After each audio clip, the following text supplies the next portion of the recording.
শুভেচ্ছা আমন্ত্রণ দুপুরের বাংলাদেশে। শুরুতেই শিরোনামগুলো জানাবো।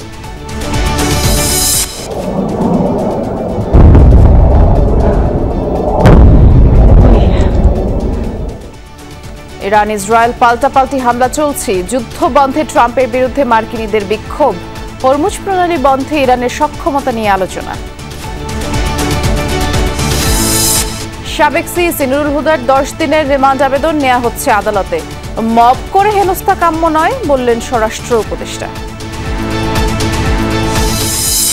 পোস্টার নিষিদ্ধ সহ কয়েকটি ইস্যুতে ইসির সাথে ভিন্নমত রাজনৈতিক দলগুলোর। যুক্ত হচ্ছে প্রার্থিতা বাতিল ও জরিমানার নতুন বিধান।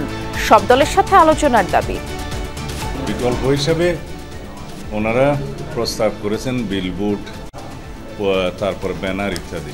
এটা ঠিক আছে। প্রস্তাবনাগুলো চূড়ান্ত করবার আগে উচিত হবে রাজনৈতিক দলগুলোর সঙ্গে আলোচনা করা, মতামত বিনিময় করা।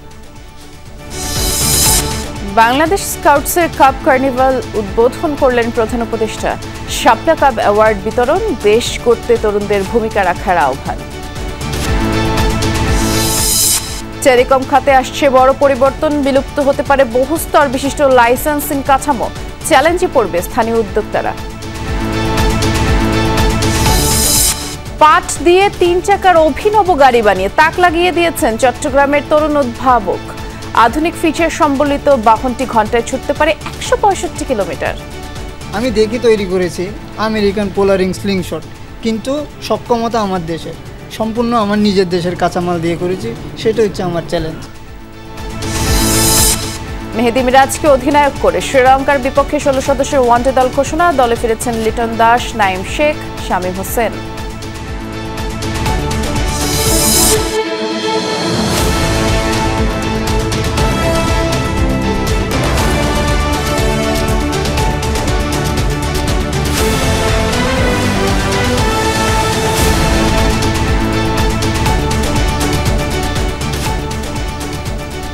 শিরোনামগুলো শুনছিলেন। এছাড়াও দেশ বিদেশে আরো খবর নিয়ে দুপুরে বাংলাদেশে নুসরাত বৃষ্টি আপনাদের সাথে আছি। ইরানের পারমাণবিক স্থাপনায় যুক্তরাষ্ট্রের হামলার পর ইসরায়েলে দফায় দফায় মিসাইল ছুড়েছে তেহরান। হয়েছে ব্যাপক ক্ষয়ক্ষতি।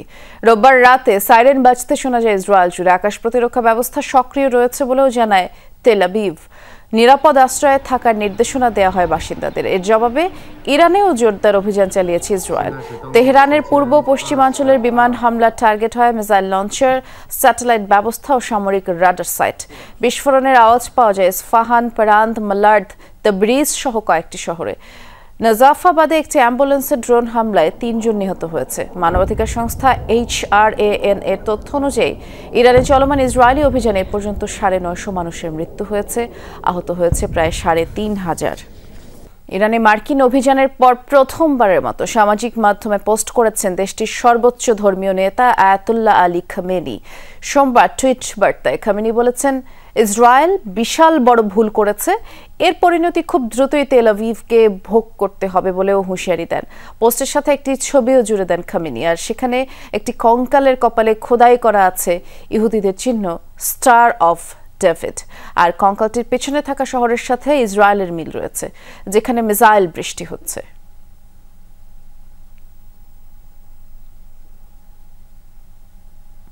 ইরানের সাথে যুদ্ধে নিজেদের লক্ষ্য পূরণের খুব কাছাকাছি ইসরায়েল, এমন মন্তব্য করেছেন দেশটির প্রধানমন্ত্রী বেনিয়ামিন নেতানিয়াহু। অহেতুক যুদ্ধ দীর্ঘায়িত করার পরিকল্পনা নেই বলেও জানিয়েছেন তিনি। ইরান ইসরায়েলের ধ্বংস চায়, তাই ইসরায়েলের জন্য হুমকি এমন দুটি বিষয়ে সমূলে বিনাশ আমাদের অভিযানের উদ্দেশ্য। প্রথমত ইরানের পরমাণু কর্মসূচি, দ্বিতীয়ত দূরপাল্লার ব্যালিস্টিক মিসাইল। আমরা ধাপে ধাপে সামনে এগোচ্ছি এবং লক্ষ্য পূরণের খুব কাছাকাছি পৌঁছে গেছি। প্রেসিডেন্ট ডোনাল্ড ট্রাম্পের বিরুদ্ধে আন্তর্জাতিক আইন লঙ্ঘনের অভিযোগ তুলেছেন খোদ মার্কিনিরাই। ইরানে হামলার প্রতিবাদে ব্যাপক বিক্ষোভ হয়েছে যুক্তরাষ্ট্রে, আর প্রেসিডেন্টের বিরুদ্ধে স্লোগানে বড় বড় শহরগুলো মুখরিত হয়েছে। ইসরায়েলকে সহায়তার মধ্যপ্রাচ্যের যুদ্ধে অর্থ ব্যয়ের বিরোধিতা জানান সাধারণ মার্কিনিরা। কংগ্রেসের অনুমোদন ছাড়াই ইরানে হামলার মধ্য দিয়ে মধ্যপ্রাচ্যের আরেকটি যুদ্ধে যুক্তরাষ্ট্রের জড়িয়ে পড়ার শঙ্কা তৈরি হয়েছে, যা তীব্র ক্ষোভ ও আতঙ্ক ছড়িয়েছে মার্কিনীদের মাঝে। যুক্তরাষ্ট্রের বড় বড় শহরগুলোয় রাজপথে চলছে প্রতিবাদ সমাবেশ। যুদ্ধবিরোধী প্ল্যাকার্ড ব্যানার হাতে হোয়াইট হাউসের সামনে জড়ো হয়েছে বিপুল সংখ্যক বিক্ষোভকারী। ট্রাম্পের বিরুদ্ধে আন্তর্জাতিক আইন ভঙ্গের অভিযোগ তোলেন ক্ষুব্ধ মার্কিনীরা। অসাংবিধানিক কাজ করছেন তিনি। তৃতীয় বিশ্বযুদ্ধ শুরুর ভয় পাচ্ছি। আমরা কোনো পারমাণবিক যুদ্ধ চাই না। ইরানের বিরুদ্ধে হামলার প্রতিবাদে বিক্ষোভ হয়েছে যুক্তরাষ্ট্রের অন্যান্য শহরেও। ট্রাম্পকে যুদ্ধাপরাধী আখ্যা দিয়ে স্লোগানে মুখরিত হয় নিউ ইয়র্ক শহরের প্রধান প্রধান সড়ক। রক্তপাত বন্ধের আহ্বান জানান বিক্ষোভকারীরা। নতুন যুদ্ধে জড়ানোকে অপচয় মনে করি। হাজার হাজার মানুষের মৃত্যু হতে পারে। ইরানের উন্নয়নমূলক কাজে ব্যবহৃত নিউক্লিয়ার কর্মসূচিকেই অযথাই হুমকি মনে করা হচ্ছে, অথচ যুদ্ধে পরমাণু অস্ত্রের ব্যবহারের রেকর্ড একমাত্র যুক্তরাষ্ট্রেরই রয়েছে। যুক্তরাষ্ট্রের লস অ্যাঞ্জেলেসের সবচেয়ে বেশি ইরানের বসবাস। ট্রাম্পের পদক্ষেপের বিরুদ্ধে রাস্তায় নেমেছে ইরান আমেরিকান দ্বৈত নাগরিকরাও। এই প্রেসিডেন্টই আমাদের প্রতিশ্রুতি দিয়েছিলেন যে তিনি কোনো যুদ্ধ চান না। আমি বিশ্বাস করতে পারছি না ট্রাম্প শয়তান নেতানিয়াহুকে অনুসরণ করছেন, তাকে সহায়তা করছেন।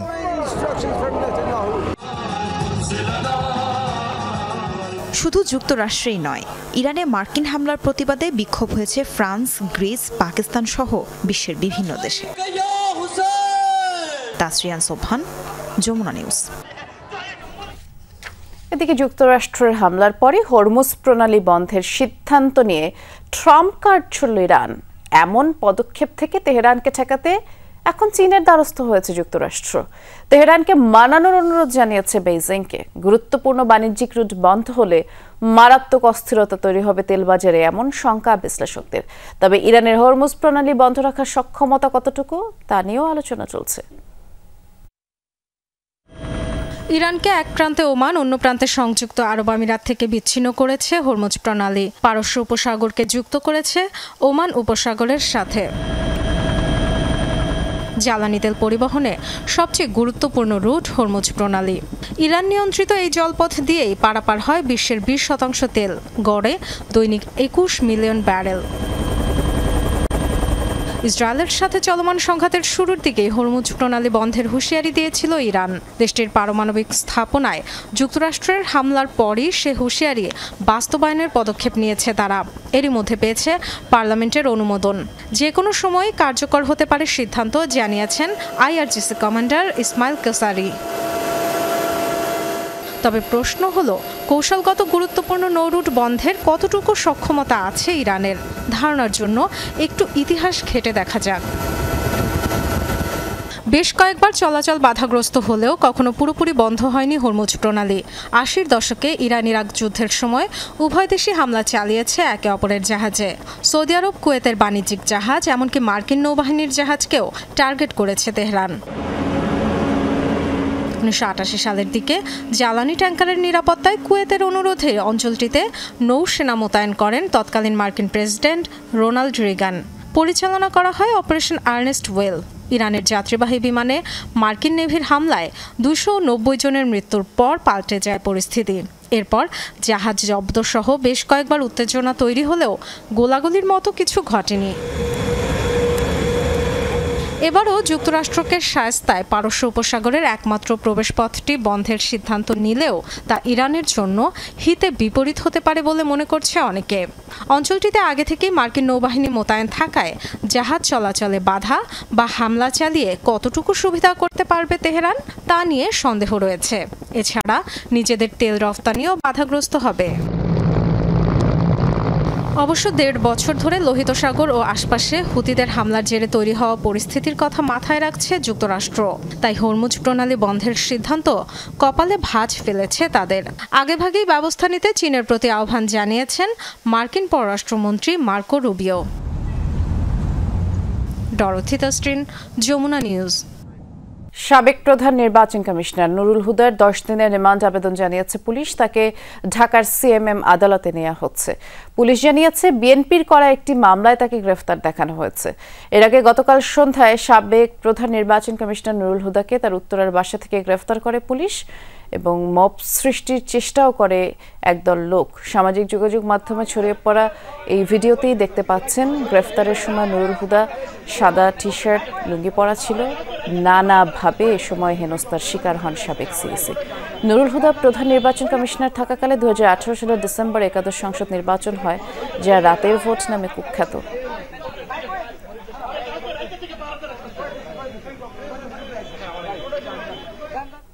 সিএমএম আদালতে আছেন আমাদের সহকর্মী রিয়াজ রায়হান, তার কাছ থেকে আমরা একটু আপডেট জানবো। আমাদেরকে একটু জানাবেন, পুলিশ তো কেএম নুরুল হুদার 10 দিনের রিমান্ড আবেদন করেছে, তাকে কখন নাগাদ আদালতে তোলা হতে পারে? নিশ্চয়ই জানেন যে 2008-এর পরে মূলত যে 3টি নির্বাচন অনুষ্ঠিত হয়েছে, সেই 3টি নির্বাচনের মধ্যে সবচেয়ে গুরুত্বপূর্ণ ছিল 2018-র ইলেকশন। কারণ এই 2018 নির্বাচনে সব রাজনৈতিক দল অংশগ্রহণ করেছিল, অর্থাৎ সব দল বলতে বিএনপি সহ বৃহৎ যে রাজনৈতিক দলগুলো ছিল তারা অংশগ্রহণ করেছিল। কিন্তু সেই নির্বাচনকে বলা হয় রাতের নির্বাচন, অর্থাৎ দিনের ভোট রাতে করার যে অভিযোগ, সেই অভিযোগটি উঠেছিল 2018 নির্বাচনে। আর 2014 এবং 2024-এ যেহেতু বিএনপির মতো বড় দল এবং অন্যান্য রাজনৈতিক দলগুলো অংশগ্রহণ করেনি অনেকগুলো, সেই কারণে সেটি খুব বেশি অর্থবহ ছিল না। আর সেই নির্বাচনে 2018 নির্বাচন দ্বাদশ নির্বাচন প্রধান নির্বাচন কমিশনার হিসেবে দায়িত্ব গ্রহণ করেছিলেন 2017 সালে কেএম নুরুল হুদার কমিশন। সেইখানে যেহেতু তার বিরুদ্ধে নানা ধরনের অভিযোগ ছিল, সেই অভিযোগে গতকালকে মামলা দায়ের করার পর তাকে গ্রেফতার করা হয়েছে, যেটি ইতিমধ্যে আপনি দর্শকদের জানিয়েছেন। তাকে কিছুক্ষণের মধ্যে আদালতে আনার কথা। আমরা যেহেতু জানি, পূর্বের অভিজ্ঞতা বলে যে এই ধরনের গুরুত্বপূর্ণ মামলার আসামি যারা রয়েছেন তাদেরকে মূলত দ্বিতীয় বেলায়, অর্থাৎ 2টার পরে যে কোর্টগুলো বসেন, 2টার আগে সাধারণ মামলাগুলো হওয়ার পরে 2টার পরে জনসংখ্যা একটু কমে যায়, তখন এই গুরুত্বপূর্ণ মামলাগুলো শুনানি অনুষ্ঠিত হয় এবং তাকে আমরা ধারণা করছি হয়তো 2টার পরে 3টা নাগাদ তাকে আদালতে উপস্থাপন করে 10 দিনের যে রিমান্ড চাওয়া হচ্ছে সেই রিমান্ড আবেদন শুনানি অনুষ্ঠিত হবে। তখন আদালত যে সিদ্ধান্ত দেন সেই সিদ্ধান্ত মোতাবেক পরবর্তী যে আইনি প্রক্রিয়া সেটি গ্রহণ করা হবে। তবে এখন পর্যন্ত তাকে আনা হয়নি বা তাকে আনা হচ্ছে সেই ধরনের খবর আমাদের কাছে নেই।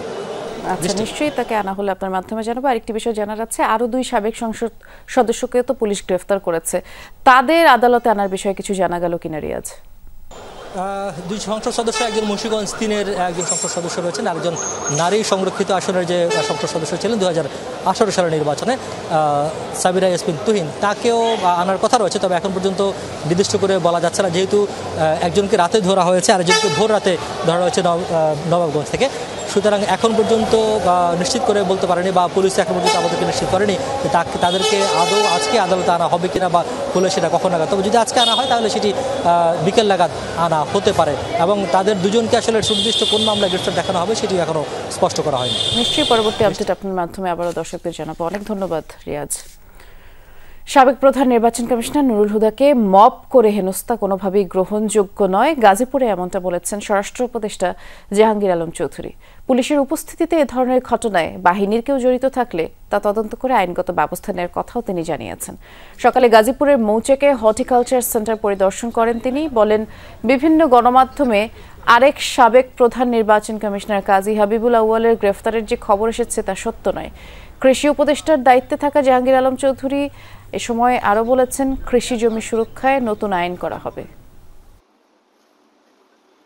মিডিয়া বলতেছেন যে হাবিবুল আউয়াল ওই যে আগে চিফ ইলেকশন কমিশনার অ্যারেস্ট হয়েছে, ইনফ্যাক্ট এখন পর্যন্ত অ্যারেস্ট হয়নি। অ্যারেস্ট হয়েছে নুরুল হুদা সাহেব, আর এটা হলো গতকালকে উনি ইসে থেকে অ্যারেস্ট হয়েছে, কি জানি বলে এই উত্তরা থেকে। বাট ওনারে যেভাবে করা হয়েছে যে মব জাস্টিস, এটা হলো কোনো অবস্থায় গ্রহণযোগ্য না।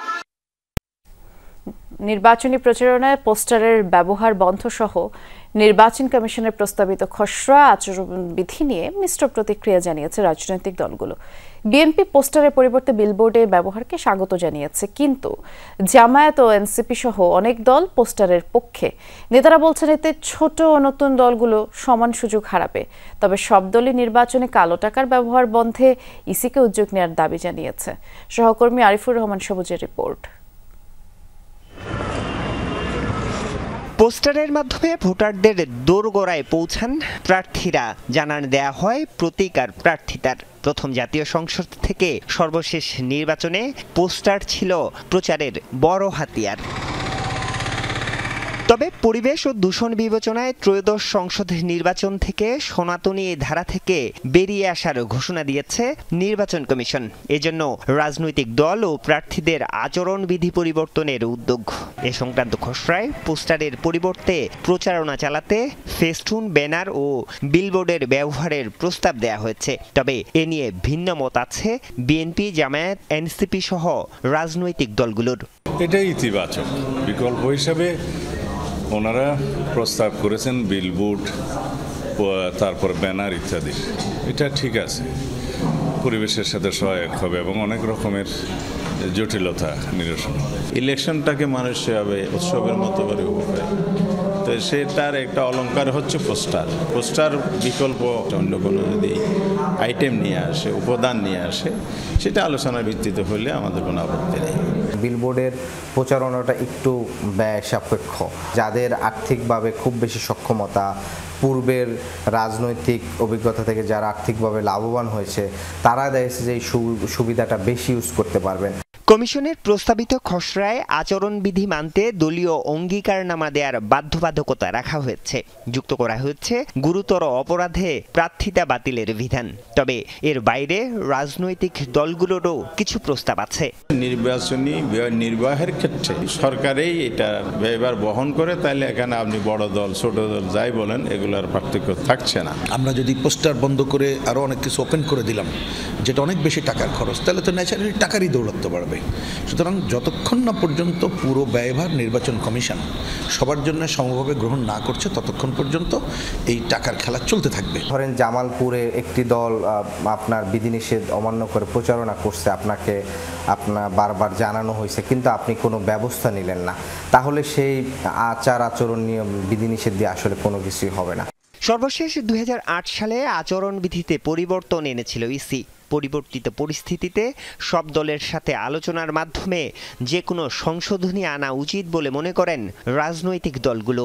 বর্তমান অবস্থার সাথে মিলিয়ে, নতুন আকাঙ্ক্ষার সাথে মিলিয়ে আচরণবিধি প্রণয়ন করাটাও সঠিক আছে। স্টেক হোল্ডারদের সাথে যদি মত বিনিময় করে, এটা একটা জায়গায় আসা যাবে। প্রস্তাবনাগুলো চূড়ান্ত করবার আগে উচিত হবে রাজনৈতিক দলগুলোর সঙ্গে আলোচনা করা, মতামত বিনিময় করা, তাদের পরামর্শগুলো বিবেচনার মধ্যে নেওয়া। নির্বাচন কমিশন জানিয়েছে, গণপ্রতিনিধিত্ব অধ্যাদেশ সংশোধনের পর আচরণ বিধিমালার খসড়া চূড়ান্ত করা হবে। আরিফুর রহমান সবুজ, যমুনা নিউজ, ঢাকা। বাংলাদেশ স্কাউটসের দেশব্যাপী আয়োজিত কাপ কার্নিভালের উদ্বোধন করেছেন প্রধান উপদেষ্টা ডক্টর মোহাম্মদ ইউনূস। আর এ সময় শাপলা কাপ অ্যাওয়ার্ড বিতরণ করেন তিনি। সোমবার 11:30টায় প্রধান উপদেষ্টার কার্যালয়ে অনুষ্ঠান হয়। অনুষ্ঠানে যুব সমাজের নেতৃত্ব, দলবদ্ধতা, চাকরির মতো মৌলিক গুণাবলী গড়ে তুলতে এ ধরনের আয়োজনের উপরে জোর দেন তিনি। আর বলেন, জাতীয় ঐক্য, সামাজিক মূল্যবোধে শাপলা কাপ অ্যাওয়ার্ড একটি গুরুত্বপূর্ণ প্ল্যাটফর্ম, যা সংস্কৃতি ও অন্যান্য সম্প্রদায়ের মধ্যে সংহতি বৃদ্ধি করে বলেও মনে করেন প্রধান উপদেষ্টা। জাতি সংস্কার ও নৈতিক উন্নয়নে স্কাউটদের মাধ্যমে সেবা, দায়িত্ববোধ গড়ে তোলার উপরে গুরুত্ব আরোপ করেন ডক্টর মোহাম্মদ ইউনূস। স্কাউটিং একটা বড় দরজা খুলে দিয়েছে তোমাকে তোমার সঙ্গে পরিচয় করিয়ে দেওয়ার জন্য। তোমার জীবনের দরজা খুলেছে এবং তোমার দায়িত্ব হলো আর অন্যদের দরজা খুলে দেওয়া। কারণ তুমি যে দরজা খুলে দেবে, পরের জনের দায়িত্ব হলো দরজা আরো বড় করে খোলা। তুমি যদি না খোলো, এই দরজা বন্ধ থেকেই যাবে। এটা মস্ত বড় সুযোগ, এই বয়সে এরকম সুযোগ পাওয়াটা। পাবনায় জেলা নির্বাচন কার্যালয়ে অভিযান চালাচ্ছে দুদকের একটি টিম। আর এ বিষয়ে খোঁজ খবর রাখছেন আমাদের সহকর্মী কলিট তালুকদার। তিনি আমাদের জন্য অপেক্ষা করছেন। কলিট, কোন অনিয়মের ভিত্তিতে আসলে এই অভিযান চলছে, কিংবা কোনো ধরনের অনিয়মের তথ্য পাওয়া গেছে কিনা, কর্মকর্তারা কি বলছেন জানাবেন। বৃষ্টি, আসলে দুর্নীতি দমন কমিশনের একটি অভিযানিক দল পাবনার নির্বাচন অফিসে আসলে অভিযান চালাচ্ছে। আমি যদি দেখাই, তারা এখন অভিযান পরিচালনা হচ্ছে এবং সিনিয়র জেলা নির্বাচন যে অফিসার আছে তার রুমে তারা প্রবেশ করবে। তার আগে এই যে অভিযানের নেতৃত্বে যিনি রয়েছে, সেই পাবনা দুদকের যিনি সহকারী পরিচালক, তার কাছে যদি জানতে চাই আসলে কিসের অভিযোগের ভিত্তিতে আপনারা এই অভিযানটি চালাচ্ছেন। ধন্যবাদ আপনাকে। আমরা দুর্নীতি দমন কমিশন প্রধান কার্যালয়ের নির্দেশনার প্রেক্ষিতে এখানে একটা অভিযান পরিচালনা করি। আমরা বেসিক্যালি যেটার জন্য আমরা এখানে এসেছি সেটা হলো গ্রাহক হয়রানি হচ্ছে কিনা সে বিষয়ে যাচাই বাছাই করার জন্য। আমরা বর্তমানে বিভিন্ন গ্রাহককে বা সেবা প্রার্থীদেরকে আমরা জিজ্ঞাসাবাদ করেছি। জিজ্ঞাসাবাদের আলোকে তারা কিছু বলেছে যে আমরা এখানে সেবা যা পেয়েছি অনেক সন্তুষ্ট হয়েছি, আর কিছু প্রার্থী এরকম সেবা প্রার্থী বলেছে যে আমরা কিছু এখানে হয়রানি হয়েছি এবং বিলম্ব হচ্ছে, এবং কিছু সেবা প্রার্থী এরকমও বলেছে যে আমরা একটা আবেদন অনলাইনে করার পরে সেই আবেদনটা দীর্ঘ সময় পেন্ডিং থাকে। এই পেন্ডিংটা কেন থাকে সে বিষয়ে কোনো মেসেজে জানানো হয় না, পরবর্তীতে অফিসে আসলে সেটা আবার তারা কাজ করে দেন। আসলে বৃষ্টি যেমনটি সেই বলছিলেন যে আসলে সেই অনলাইন সেবা পাওয়ার পরেও যে আসলে কাল বিলম্ব বা সময় ক্ষেপণ করা হয় সেইটির অভিযোগের ভিত্তিতেই আজকে অভিযান তারা এখন জেলার যে সিনিয়র নির্বাচন অফিসার রয়েছেন মাহবুবুর রহমান তার কক্ষে প্রবেশ করেছেন এবং তারা বিভিন্ন নথিপত্র যাচাই বাছাই করেছেন এবং কিছু গ্রাহক হয়রানির যে অভিযোগ সেটি তারা পেয়েছে এবং কিছু গ্রাহক আসলে যে সেবা সেই সেবাও ঠিক মতো পাচ্ছে বলেও জানিয়েছে বলে আসলে গ্রাহকদের যে অভিযোগ সেই অভিযোগের ভিত্তিতে সেবা পাচ্ছে না বলে কিছু অভিযোগ করেছে এবং সেই ভিত্তিতেই তারা এই অভিযানটি চালাচ্ছে। ধন্যবাদ, আপনি জানাচ্ছিলেন বিস্তারিত। রাষ্ট্রপতিকে শপথ কে পড়াবেন, স্পিকার নাকি প্রধান বিচারপতি? এ বিষয়ে রুলের চূড়ান্ত শুনানি 7 জুলাই নির্ধারণ করেছেন হাইকোর্ট। আবেদনের প্রেক্ষিতে বিচারপতি শশাঙ্ক শেখর সরকারের নেতৃত্বাধীন হাইকোর্ট বেঞ্চে এই দিন ধার্য করেন। এর আগে রাষ্ট্রপতিকে জাতীয় সংসদের স্পিকারের শপথ পাঠ করানোর বৈধতা চ্যালেঞ্জ করে হাইকোর্টে রিট আবেদন করা হয়। বিচার বিভাগের প্রধান হিসেবে প্রধান বিচারপতি যাতে রাষ্ট্রপতিকে শপথ পড়ান সেই নির্দেশনাও চাওয়া হয় রিটে। পরে গত 11 মার্চ স্পিকার কর্তৃক রাষ্ট্রপতিকে শপথ পাঠ করানো কেন অবৈধ হবে না তা জানতে চেয়ে রুল জারি করেন হাইকোর্ট। রুলে আইন সচিব, মন্ত্রী পরিষদ সচিব সহ সংশ্লিষ্টদের 4 সপ্তাহের মধ্যে জবাব দিতে বলা হয়েছে। আর সংবিধানের 4র্থ সংশোধনীর আগে প্রধান বিচারপতিকে শপথ পাঠ করাতেন রাষ্ট্রপতি, আর রাষ্ট্রপতিকে শপথ পাঠ করাতেন প্রধান বিচারপতি। 4র্থ সংশোধনীর মাধ্যমে রাষ্ট্রপতি শপথ পাঠ করানোর বিধানে পরিবর্তন আনা হয় এবং এরপর রাষ্ট্রপতিকে শপথ পাঠ করান জাতীয় সংসদের স্পিকার। যাত্রাবাড়ি থানার সাজিদুর রহমান হত্যা মামলায় সাবেক মন্ত্রী আনিসুল হক, সালমান এফ রহমান এবং শাহজাহান খানকে 2 দিন করে রিমান্ডের আদেশ দিয়েছেন ঢাকার সিএমএম আদালত। এছাড়া বিভিন্ন থানার হত্যা মামলায় সাবেক এমপি কাজী মনিরুল ইসলাম মনুকে 1 দিন, রিয়ার অ্যাডমিরাল সোহাইলকে 3 দিনের রিমান্ড আদেশ দেওয়া হয়েছে। এর পাশাপাশি জুলাই আন্দোলনে ভিন্ন ভিন্ন হত্যা মামলায় গ্রেফতার দেখানো হয়েছে সাবেক এমপি আকম সরওয়ার জাহান বাদশাহ, সাবেক প্রতিমন্ত্রী এবিএম তাজুল ইসলামকে। শুনানিতে রাষ্ট্রপক্ষের আইনজীবী বলেছেন, বৈষম্য বিরোধী আন্দোলনে হত্যাকাণ্ডের ষড়যন্ত্রে অর্থ মদতদাতা ও পরিকল্পনাকারী হিসেবে ভূমিকা রেখেছেন আসামিরা। এছাড়া গণমাধ্যমে বিতর্কিত বক্তব্যের মাধ্যমে নেতাকর্মীদের উস্কে দেওয়ার অভিযোগও করেছেন তিনি। সরকারের আশ্বাসে মাসখানেক স্থগিত ছিল আন্দোলন। আজ আবার অবস্থান কর্মসূচি কলম বিরতি পালন করে এনবিআর সংস্কার ঐক্য পরিষদ। সকাল 9টা থেকে কর্মসূচি শুরু হয়ে বেলা 12টা পর্যন্ত চলে এবং সকাল থেকেই রাজস্ব ভবনের সামনে পুলিশের উপস্থিতি বেড়েছে। এনবিআরকে 2 ভাগ করার প্রতিবাদে টানা 11 দিন আন্দোলন করেছিলেন কর্মকর্তা কর্মচারীরা, যা সরকারের আশ্বাসে থেমেও যায়। রাজস্ব নীতি ও রাজস্ব ব্যবস্থাপনা অধ্যাদেশ 2025 বাস্তবায়নে আয়কর ও কাস্টমস বিভাগের 6 জনের একটি কমিটি করা হয়। বিক্ষুব্ধ কর্মকর্তারা বলছেন, এই কমিটি করার আগে ঐক্য পরিষদের সাথে আলোচনা হয়নি, কমিটিতে তাদের প্রতিনিধিও নেই। নেতারা জানান, এনবিআর চেয়ারম্যানের পদত্যাগের দাবি অব্যাহত আছে এবং বদলির আদেশ বাতিল না হলে আগামীকাল সকাল 9টা থেকে দুপুর 2টা পর্যন্ত কলম বিরতির ঘোষণাও দিয়েছেন নেতারা। তবে আন্তর্জাতিক যাত্রী সেবা রফতানি কার্যক্রম এই কর্মসূচির বাইরেই থাকবে। অবিলম্বে দমন নিপীড়ন বন্ধের দাবিতে এবং সংস্কারের প্রক্রিয়া যেটা সরকার ঘোষিত রোডম্যাপ, সেখানে আমাদেরকে ঐক্য পরিষদকে সম্পৃক্ত করে এই কাজ এগিয়ে নেওয়ার জন্য তারই প্রতিবাদে আজকে আমরা এখানে বসেছি। এই চেয়ারম্যান যতক্ষণ পর্যন্ত অপসারিত হবে না ততক্ষণ পর্যন্ত আমাদের আন্দোলন অব্যাহত থাকবে। আমাদের দাবি দেওয়া না মানা পর্যন্ত এই আন্দোলন চলমান থাকবে। টেলিকম লাইসেন্সিং ব্যবস্থায় ব্যাপক পরিবর্তন আসছে। খসড়া নীতিমালা 1 যুগেরও বেশি সময় ধরে চলে আসা বহুস্তর বিশিষ্ট লাইসেন্সিং কাঠামো বিলুপ্তির ঘোষণা দেওয়া হয়েছে। প্রযুক্তিবিদদের সংখ্যা এতে দেশি উদ্যোক্তারা চ্যালেঞ্জের মুখে পড়বে, ব্যবসা চলে যাবে মোবাইল অপারেটরদের হাতে। বড় ধরনের সংস্কার আসছে টেলিকম নীতিমালায়। লাইসেন্সিং ব্যবস্থায় আনা হচ্ছে ব্যাপক পরিবর্তন। টেলিযোগাযোগ নেটওয়ার্ক ও লাইসেন্সিং ব্যবস্থার সংস্কার নীতিমালা 2025-এর খসড়ায় এক যুগেরও বেশি সময় ধরে চলে আসা বহুস্তর বিশিষ্ট লাইসেন্সিং কাঠামো বিলুপ্তির ঘোষণা দেওয়া হয়েছে। তবে উদ্যোক্তা এবং প্রযুক্তিবিদদের অভিমত, এই প্রস্তাবনা বাস্তবায়ন হলে দেশি উদ্যোক্তারা বিলুপ্ত হবে। খসড়া নীতিমালায় বেশ কিছু ওয়ার্ডিং ব্যবহার করা হয়েছে, যেগুলো যদি প্রয়োগ করা হয় তাহলে দেশীয় উদ্যোক্তাটা আগামী 6 থেকে 1 বছর টিকে থাকবে এবং মাল্টিন্যাশনাল যে কোম্পানিগুলি আছে, বিশেষ করে টেলিকম অপারেটররা, তারা একচ্ছত্র আধিপত্য বিস্তার করবে বাংলাদেশের। সংস্কার প্রস্তাবনায় সরকার টেলিকম খাতে ইউনিফাইড লাইসেন্স স্কিমে যাচ্ছে। প্রযুক্তিবিদরা বলছেন, এ ধরনের উদ্যোগে নতুন কর্মসংস্থান তৈরির পথ বন্ধ করবে, পাশাপাশি স্থানীয় নতুন উদ্যোক্তাদের সামনে নতুন চ্যালেঞ্জ তৈরি করবে। এ ধরনের উদ্যোগকে স্থানীয় উদ্যোক্তাদের ব্যবসা মোবাইল অপারেটরদের হাতে তুলে দেওয়ার পায়তারা বলে মনে করছেন তারা। যখন ইউনিফাইড লাইসেন্সিং নিয়ে আসবেন, তখন একটা নতুন সার্ভিস এই বড় বড় জায়ান্ট যারা এদেশে কাজ করছে বা যারা আসতে চায়, তারা যত তাড়াতাড়ি রোল আউট করতে পারবে। আমাদের দেশের এই যে উদ্ভাবন নিয়ে যে প্রকৌশল বিশ্ববিদ্যালয়ের ছেলেটা কাজ করতেছে বা আপনার ইসলামিক ইউনিভার্সিটির যে ছেলেটা কাজ করতেছে, তার পক্ষে এসে আসলে নতুন একটা সার্ভিস নিয়ে আসা গ্রামীণ ফোনের সাথে যুক্ত করে আসলে টোটালি অসম্ভব। তার মানে দেশীয় কোনো শিল্পী আসলে এই ইনফরমেশন টেকনোলজি সেক্টরে বিকশিত হবে না। অন্যান্য দেশের মতো সব ধরনের নেটওয়ার্ক কাঠামো স্থানীয় উদ্যোক্তাদের হাতে রাখার পরামর্শ দিচ্ছেন খাত সংশ্লিষ্টরা। তাদের অভিমত, প্রস্তাবিত সংস্কার প্রস্তাবনা জাতীয় নিরাপত্তাকে হুমকির মধ্যে ফেলবে।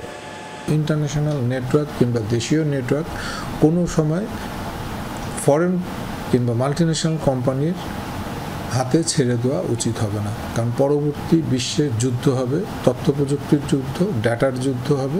তা সেই ক্ষেত্রে আমার local network, domestic network, international network দেশীয় উদ্যোক্তাদের হাতেই থাকা উচিত। সেবার মান বৃদ্ধির বিষয়টি সামনে রেখে প্রায় 1.5 যুগ ধরে চলে আসা স্তরভিত্তিক সেবায় স্থানীয় উদ্যোক্তাদের ব্যবসা গুটিয়ে ফেলার প্রস্তাব করা হয়েছে। প্রযুক্তিবিদদের আশঙ্কা, খসড়া প্রস্তাবনায় সরকারের এ খাতের রাজস্ব আয়ে বড় ধরনের ধাক্কা লাগবে। রাজস্ব ক্ষেত্রে আমার ধারণা একটা বড় ধাক্কা খাবে সরকার, বিকজ এক সরকার হচ্ছে এখনো তো তৈরি না। এই লেয়ার ছাড়া যখন আমি ইউনিফাইড লাইসেন্সিংয়ে যাব, তখন এই ধরনের অর্থনৈতিক দুর্বৃত্তায়নকে আমরা কীভাবে আপনাকে আটকাবো বা ধরবো, সেই ধরনের প্রয়োজনীয় লোকবল বা টেকনোলজি আসলে আমাদের এখনো গড়ে ওঠে নাই। সেটা ওঠার আগেই হঠাৎ করে গভর্নমেন্ট এই ইউনিফাইড লাইসেন্সিংয়ে চলে গেছে। সেবার মান বৃদ্ধির জন্য বিদেশি বিনিয়োগের সুযোগ তৈরির কথা জানায় নিয়ন্ত্রক সংস্থা বিটিআরসি। টেলিকমিউনিকেশন ইন্ডাস্ট্রিটা একটা হেভি ইনভেস্টমেন্টের জায়গা, হেভি ক্যাপেক্সের জায়গা। এখানে যে কেউ চাইলেই এসে যে ব্যবসা করতে পারবে তা না। যে দুটো জায়গায় আমি দেখি যে এসএমই এমএসএমই যারা আছেন তাদেরকে যে আনতে পারবো, মাত্র দুটো জায়গা আছে এরকম। একটা হচ্ছে software based digital service platform যারা তৈরি করেন, আরেকটা হচ্ছে আইএসপি। সংস্কার প্রস্তাবনা বাস্তবায়নের আগে বিদ্যমান লাইসেন্সিং ব্যবস্থার ত্রুটি বিচ্যুতি নিয়ে আরও গবেষণার তাগিদ দিয়েছেন স্থানীয় উদ্যোক্তারা। মাসুদুজ্জামান রবিন, যমুনা নিউজ, ঢাকা। পাট দিয়ে 3 চাকার অভিনব গাড়ি বানিয়ে তাক লাগিয়ে দিয়েছেন তরুণ এক উদ্ভাবক। আধুনিক সব ফিচারযুক্ত গাড়ি ঘন্টায় 165 কিলোমিটার গতিতে ছুটতে সক্ষম। সামরিক বাহিনীর মিনি ট্যাঙ্ক হিসেবেও গাড়িটি ব্যবহার সম্ভব বলে নির্মাতার দাবি, আর এটি তার 19তম উদ্ভাবন। চট্টগ্রামের সড়কে হঠাৎ দেখা মেলে অন্যরকম এই গাড়িটি। দেখতে অনেকটা পোলারিস স্লিংশট মোটরসাইকেলের মতো, তবে এটি আমেরিকায় নয়, তৈরি হয়েছে চট্টগ্রামের চকবাজারের একটি গ্যারেজে। গাড়িটির যিনি নির্মাতা, তার থলেতে নেই নামী কোনো প্রতিষ্ঠানের ইঞ্জিনিয়ারিং ডিগ্রি, এমনকি 5ম শ্রেণীর গণ্ডিও পার হতে পারেননি। তারপরও মাত্র 53 ঘন্টায় সোনালী আঁশ, পাটসহ পরিবেশ বান্ধব বিভিন্ন সামগ্রী ব্যবহার করে গাড়িটি প্রস্তুত করেছেন বুলবুল আহমেদ নামের এই তরুণ। 445 কেজি ওজনের গাড়িটি ঘন্টায় 165 কিলোমিটার গতিতে ছুটতে সক্ষম। নির্মাতার দাবি, গতি আরও বাড়ানো সম্ভব। 300 সিসির ইঞ্জিন, উন্নত braking system, steel road gearing, lighting সহ আছে আধুনিক সব ফিচার। গাড়ির গায়ে লেখা মেড ইন বাংলাদেশ অনুপ্রাণিত করে বুলবুলকে। না আমার কোনো ইঞ্জিনিয়ারিং সার্টিফিকেট আছে, না আমার ক্লাস 5-এর উপর কোনো ডিগ্রি আছে। আমি দেখি তৈরি করেছি আমেরিকান পোলারিং স্লিংশট, কিন্তু সক্ষমতা আমার দেশের, সম্পূর্ণ আমার নিজের দেশের কাঁচামাল দিয়ে করেছি, সেটা হচ্ছে আমার চ্যালেঞ্জ। চালক সিটের পাশে এই সুইচগুলো বদলে দেবে গাড়ি সম্পর্কে আপনার প্রযুক্তিগত ধ্যান ধারণা। নির্মাতার দাবি, এই গাড়িটি সামরিক বাহিনীর মিনি ট্যাঙ্ক হিসেবে ব্যবহারও সম্ভব। সুইচ দিয়ে নিয়ন্ত্রণ করা যাবে ড্রোন, রকেট, মিসাইল, গ্রেনেড বিস্ফোরণ।